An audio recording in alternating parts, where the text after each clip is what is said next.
தோன்றிய கதை தெரியுமா? தைப்பூசத்தன்று நாம் யாரை வழிபட வேண்டும்? தைப்பூசம் விழா உலகம் முழுவதிலும் உள்ள முருக பக்தர்களால் கோலாகலமாக கொண்டாடப்படும் ஒரு முக்கிய விழாவாகும்.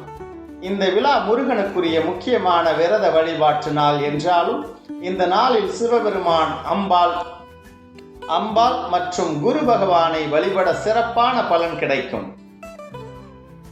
தைப்பூச திருவிழாவை கொண்டாடுவதற்கான ஏற்பாடுகள் முருகப்பெருமானின் அறுபடை வீடுகளில் உள்ள தலங்களில் சிறப்பாக நடைபெற்று வருகின்றன. குன்றிருக்கும் இடமெல்லாம் குமரன் இருக்கும் இடம் என்பார்கள். அதுபோல முருகன் கோவில்கள் அனைத்திலும் மிக முக்கியமான விழாவாக தைப்பூசம் கொண்டாடப்படும். தைப்பூச திருநாள் முருகப்பெருமானுக்குரியது என்பது அனைவருக்கும் தெரியும். ஆனால் இந்த தைப்பூசம் யாருக்குரியது? அன்று எந்த தெய்வத்தை எப்படி வழிபட வேண்டும்? தைப்பூச வழிபாடு தோன்றிய கதை, தைப்பூச நாளுக்குரிய சிறப்பு என்ன என்பது பற்றிய உண்மையான விளக்கங்களை தெரிந்து கொண்டு அன்றைய நாளில் விரதமிருந்து வழிபட்டால் இறையருள் முழுவதுமாக பெறலாம்.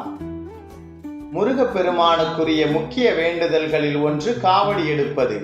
இந்த காவடி எடுக்கும் முறை தோன்றிய தலம் பழனிமலை. இந்த பழனி தலத்தில் மிக முக்கிய விழாவாக கொண்டாடப்படுவது தைப்பூசம்.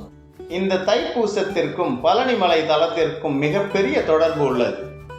தைப்பூசம் தோன்றிய கதை: சிவபெருமான் நடராஜராக தனித்து ஆனந்த தாண்டவம் ஆடிய நாள் மார்கழி மாதத்தில் வரும் திருவாதிரை. இந்த நடனத்தை பிரம்மா, விஷ்ணு, பதஞ்சலி, வியாக்கிரபாதர் ஆகியோருக்காக சிதம்பரத்தில் சிவபெருமான் அரங்கேற்றினார்.